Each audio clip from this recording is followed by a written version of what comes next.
Hello everyone, কেমন আছো তোমরা? সবাই খুব ভালো আছো। তো আমি অনেক দিন পর একটা রান্নার ভিডিও নিয়ে চলে এসেছি। তো আজকে আমি চিকেন রান্না করব। তো এখানে আমি চিকেনের জন্য আলুগুলো ভেজে নিচ্ছি প্রথমত। তো আমার আলু ভাজা হয়ে গেলে আমি ওই তেলেই গোটা গরম মশলা, এলাচ, তারপর ওই গোটা জিরে ফোড়ন দিয়ে তার মধ্যে পেঁয়াজ আর টমেটোটা দিয়ে দেবো, দিয়ে ভালো করে নেড়ে চেড়ে নেবো। তো আরেকটা কথা বন্ধুরা, তোমরা যারা এই চ্যানেলটাতে নতুন তারা প্লিজ আমার চ্যানেলটাকে সাবস্ক্রাইব করে দিয়ে একটা লাইক করে দিও। এটা তোমাদের কাছে অনুরোধ হলো আমার মানে তোমাদের জন্য। একটা কথা বলি যে আমি তো একটা ছোটোখাটো ক্রিয়েটার, জানি না ভবিষ্যতে বড় হতে পারবো কি না। তো তোমাদের কাছে এটা সবার আশা থাকে যে আমাদের যে সাবস্ক্রাইবার ছোট ছোট তারাই একদিন আমাদেরকে বড় করে তুলবে, কেননা তাদের জোরেই এত বড় বড় সেলিব্রিটি হচ্ছে কত মানুষ। তো আমরাও সেই আশা করি আজকের এই ইউটিউব চ্যানেল খুলেছি। তো তোমাদের কাছে তো এইটুকু আশা করতেই পারি, তাই না বন্ধুরা? তো প্লিজ আমার চ্যানেলটাকে সাবস্ক্রাইব করে দিও তোমরা। তো আমার এখানে পেঁয়াজ ভাজা হয়ে যাওয়ার পর এখানে আমি আদা রসুন বাটা দিয়ে দিয়েছি, এর মধ্যে আমি লঙ্কাও দিয়ে দিয়েছিলাম। তো সব কিছু একসঙ্গে বেটে নিয়ে আর দিয়ে দিয়েছি। তো আদা রসুনটাকে ভালো করে ভেজে নেবো যতক্ষণ না এর থেকে কাঁচা গন্ধটা ছেড়ে যাচ্ছে। তো ভেজে নেওয়ার পর হালকা হালকা করে ভেজে নেব। তো কী বলো তো, আমি অনেক দিন ভিডিও করি না, সেই জন্য আমার কথা বলতে একটু অসুবিধা হচ্ছে। জাস্ট ওটা তোমরা ইগনোর করে যাও, অত কিছু ভেবো না, জাস্ট রান্নাটা দেখবি। তো আমি এটা না বাঙাল আর ঘটি দুটো স্টাইলে রান্না করেছি, যেহেতু আমি বাঙাল পরিবারের মেয়ে আর ঘটি পরিবারে বিয়ে হয়েছি, সেই জন্য আমি এই দুটোকে মিক্স করে রান্না করি। তো এখানে আমি হলুদ, লঙ্কা গুঁড়ো, ধনে গুঁড়ো, জিরে গুঁড়ো সব কিছু দিয়ে দিয়েছি। তারপর ভালো করে ওগুলোকে নেড়ে চেড়ে নেব।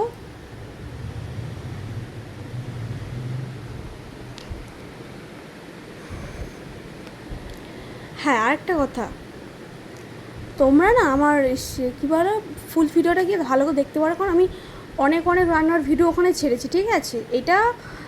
এটা দুটো মিক্স আছে, কিন্তু ওখানে একটা রান্নায় আছে যেটা আমার পুরোটাই বাঙাল স্টাইলের রান্না, দেখতে পারো, ঠিক আছে? তো আমার ভালো করে দেওয়ার পর আমি মশলাটাকে ভালো করে কষিয়ে নেব। কষিয়ে নেওয়ার পর হালকা হালকা তেল ছাড়ার পর আমি ওর মধ্যে হালকা পরিমাণে জল দিয়ে দেবো, মানে মশলাটা কষানোর জন্য হালকা করে জল দিয়ে দেবো। তো হালকা করে জল দিয়ে দিয়েছি এর মধ্যে আমি। তো এবার ভালো করে নেড়ে চেড়ে নেবো এটাকে।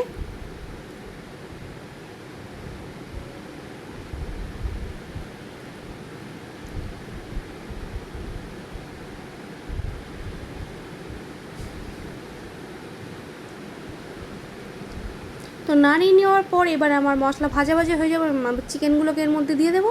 তো চিকেনগুলোকে দিয়ে আমি ভালো করে নাড়িয়ে চাড়িয়ে নেবো।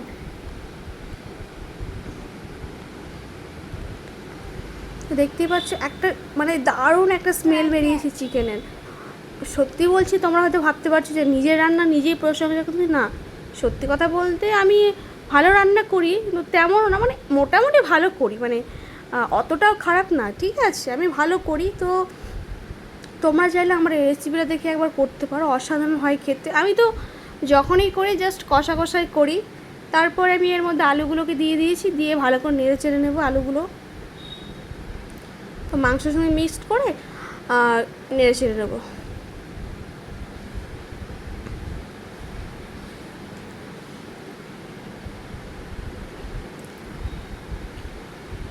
তো এবার আমি এর মধ্যে হালকা করে নুন দিয়ে দেবো।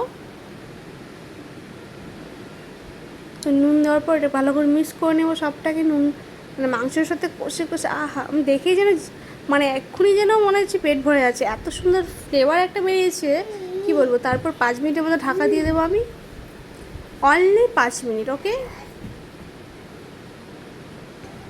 তো 5 মিনিট পর আমি এখানে ফিরে এসেছি। তো দেখতেই পাচ্ছ মাংস থেকে খুব সুন্দর তেল তেল ছেড়ে ছাড়া শুরু হয়েছে। তো আমি এটাকে আবার ভালো করে কষিয়ে নেব।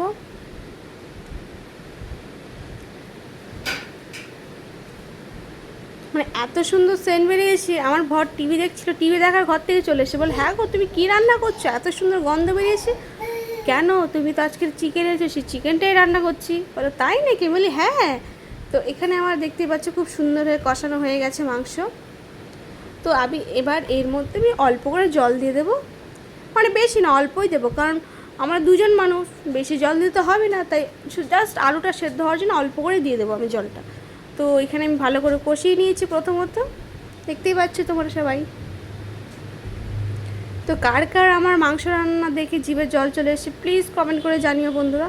এটুকু আশা তো তোমাদের কাছে করাই যায়, তাই না? তো আমি এর মধ্যে অল্প করে জল দিয়ে দেবো এবারে, দিয়ে ভালো করে নাড়িয়ে চাড়িয়ে নেব।